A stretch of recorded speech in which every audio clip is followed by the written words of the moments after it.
Bonjour à tous, aujourd'hui je vais vous montrer une recette de base.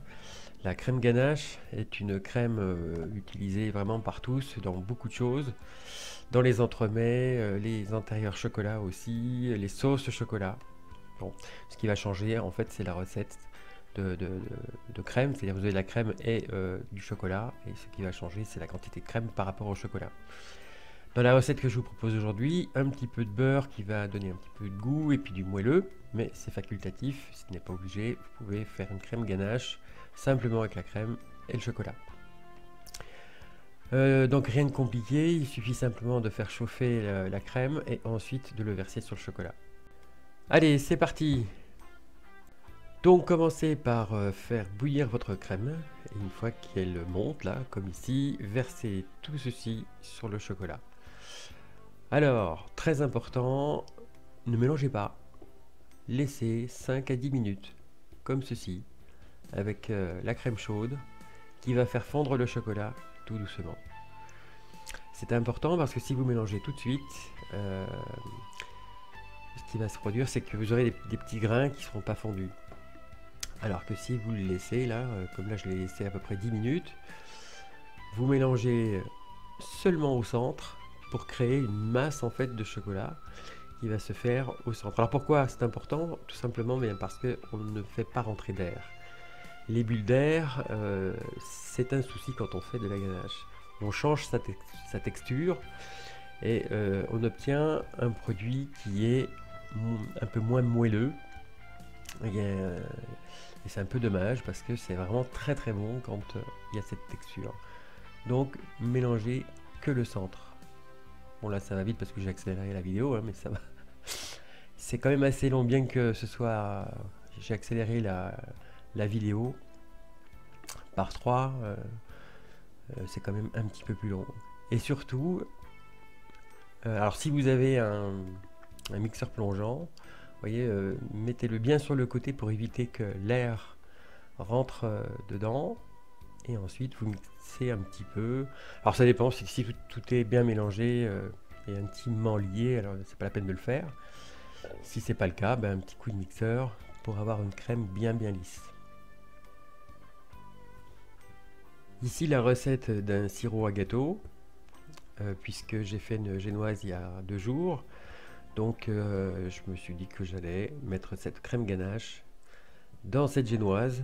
Ça permet de faire un gâteau très simple, hein. Le but de la manœuvre, c'était simplement de vous montrer comment faire un gâteau au chocolat à la maison. Alors mélangez l'eau et le sucre et faites bouillir.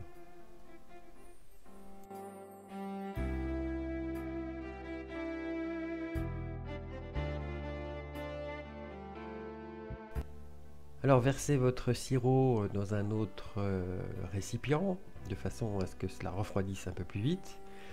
Mettez-le au réfrigérateur pour que vous puissiez utiliser le sirop froid. Ensuite, coupez votre génoise en 3 parties, pas en 2. L'idéal, c'est d'avoir un équilibre entre les couches de crème et les couches de biscuit. Voilà, donc en 3, c'est l'idéal.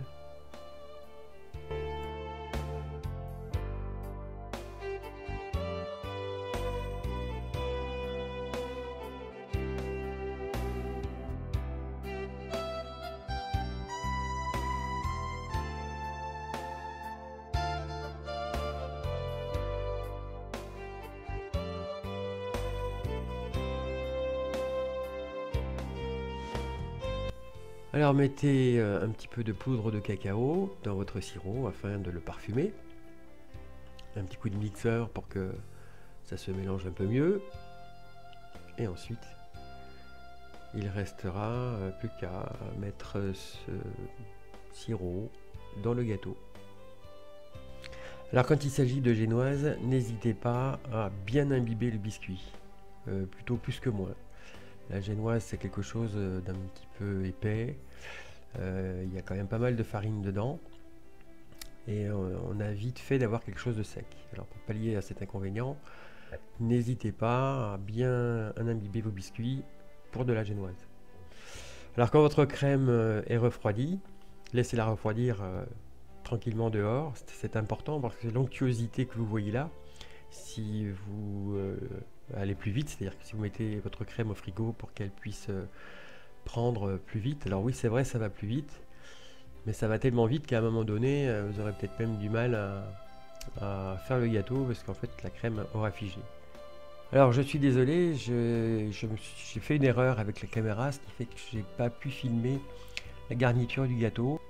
Alors ce gâteau est très simple, hein, évidemment. Le but c'est que la ménagère puisse faire quelque chose de très simple, qui lui prenne pas trop de temps et que ce soit pas trop cher non plus. Ensuite, il y a plusieurs finitions possibles. Vous pouvez saupoudrer de sucre glace ou de poudre de cacao. Vous pouvez aussi mettre de la ganache donc tout autour et dessus. Mettre donc des vermicelles chocolat par exemple, ou des amandes, ou enfin ce que vous voulez. Le but, c'était simplement de vous montrer comment faire une ganache, quels sont les points un petit peu délicats, et puis à partir de là, l'imagination reste le plus important. Voilà, j'espère que cette vidéo vous aura plu, que ce sera un petit peu plus clair. Si vous avez aimé, ben, merci de liker, et puis à très bientôt pour une prochaine recette. Salut!